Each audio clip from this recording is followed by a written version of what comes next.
let's talk about After Yang. I saw this at Sundance. Uh, Said it then. I'll say it again now. This is my favorite film of the year so far. Um, this is very much a Trevor film. I just watched it Yeah, with rewatched it with Thomas. yeah. Thought So he my thought he did reviews work for it are well. very fresh, so to speak. Haha. See what I did there? See what Oh, I did there? that's very clever because we just did the fresh review, and now I'm gonna Yep, overclaim the yep, joke and make it not funny. All yep, right. yep. Um, but yeah, this works so well for me. It's directed by Kogonada, who did Columbus, which if you guys haven't seen yet, strongly recommend. It stars Colin Farrell, Jodie Turner-Smith, Justin H. Min as the titular character Yang, Malay Emma, and Haley Lou Richardson. I also shout out to cinematographer Benjamin Loeb, who is probably most known for Pieces of a Woman, starring Vanessa Kirby. Also did the Nicolas Cage thing, Mandy. Um, Okay. but phenomenal work in this. I think this is Oscar nomination worthy, at least to me, as is the production design.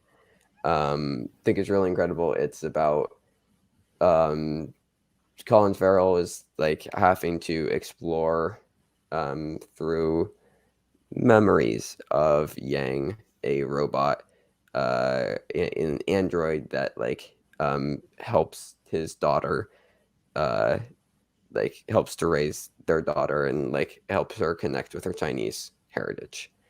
Um, I found this film very, very beautiful. I think the screenplay is very good. Thomas and I talked about it briefly beforehand. It definitely has some problems. It definitely leaves some bits and pieces underdeveloped, which won't get entirely into due to spoilers, but just some character connections, some pieces of the world building very underdeveloped. But overall, it really worked for me, because a lot of the world building did work for me. I found it to be incredibly immersive, and I think a lot of that comes down to the cinematography and the production design. Colin Farrell's performance I thought was just phenomenal, and all of the themes that it explores of memory and how we as humans perceive memory and understand memory, and how that can compare to something that isn't quite human, and what that could mean for that, and how a human and a non-human would perceive each other through memory, and how that can differ. And again, I won't get into specific scenes due to spoilers, but I think that there's some really powerful stuff towards the end, and it worked even better for me on the second time. But Thomas wasn't as high on this, No, because so yeah. So I still enjoyed the film. I'll clarify by saying that I do still think it's like a 7 or 8 out of 10. Probably 8 out of 10. But there were a fair few things that didn't quite work. First of all, this film doesn't have much of a narrative. If you're looking for a no, narratively driven film, which a lot of yeah, the time I am, I watch films for stories first and hmm foremost. And this one doesn't have much one. I do think it does get away with it slightly with exploring these interesting themes, because in fairness to this film, it is exploring a lot of different like philosophical ideas and all of that kind of stuff does really come through for the film and is where it excels. I think everything they do with memories and that kind of stuff does feel fresh. A lot of the stuff they try and like do with that was accidental. That was accidental. The pun wasn't intended with that one.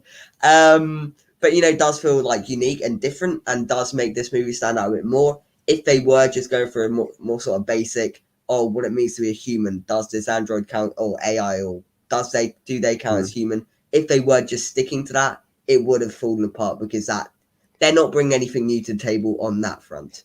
yeah, As you said, performances were very good. Colin Farrell, to see him in the Batman and then see him in this was just wow. I mean, what more can you say about that? And yeah, I do think it falls into a weird position, because in some respects you want it to be shorter because there's no narrative to it. So there are times in this where it can be a bit boring as nothing's really happening. But hmm equally, you don't want it to be longer, because the world building and, as you mentioned, some storylines they don't feel completely developed. You want a bit more from it. So Yeah. it falls into that weird category where you want it to be longer in many respects, but you also, any longer and it would have driven you up the wall because then nothing is really going on. Yeah. Having said that, you mentioned a lot of the positives. I'll just, piggyback off of them: production design, cinematography, all of that kind of stuff. Just phenomenal. Some of the Yeah. best I've seen all year. Probably will be some of the best I've seen all year by the end of the year because, they are brilliant. They are truly spectacular. Yeah. And that is what makes this film, like, stops it from being just mediocre because of these. They are exploring interesting ideas. The performances are all there. The artistically, this film is very good. It's just there are the few things missing. There's a few things missing from the film to stop it being a completely satisfying experience. Having said that, I'd still give it an 8 out of 10 probably. Yeah. Just to talk more about the technicals, like the editing, I thought was very good, especially in some of the memory exploration scenes. The visual effects I thought were quite good. I thought the score was really good. It's very The piano score based. actually was excellent, yeah. Like I thought that the sound design was really good. Which paired with the editing, cutting between these different memories, like I think that there really is a lot to love technically about this film. Your rating actually quite close to the Metacritic. The critic score is at an 84%. Yeah. So yeah, I mean,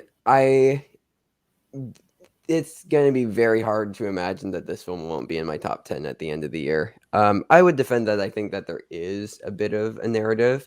I don't think that, I mean, the main narrative doesn't really move past the premise. It's he tries to, find Yang and understand Yang for his daughter and try to fix Yang.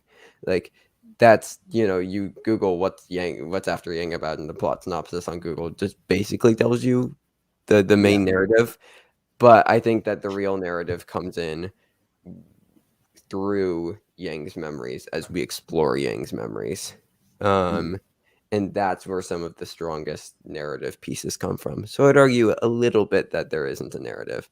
But yeah, no, this is a slow burn, ethereal, like high concept sci-fi film. And if you don't think that will be for you, then you will probably be very, very, very bored.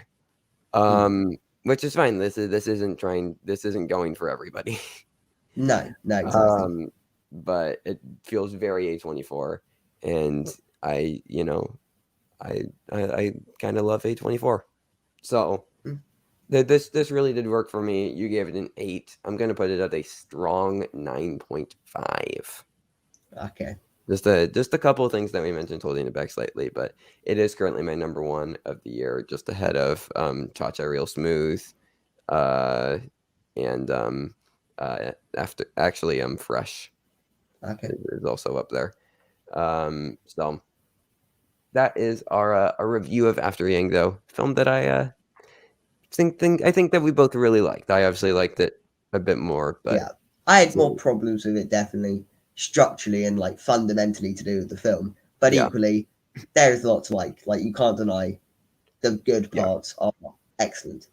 yeah.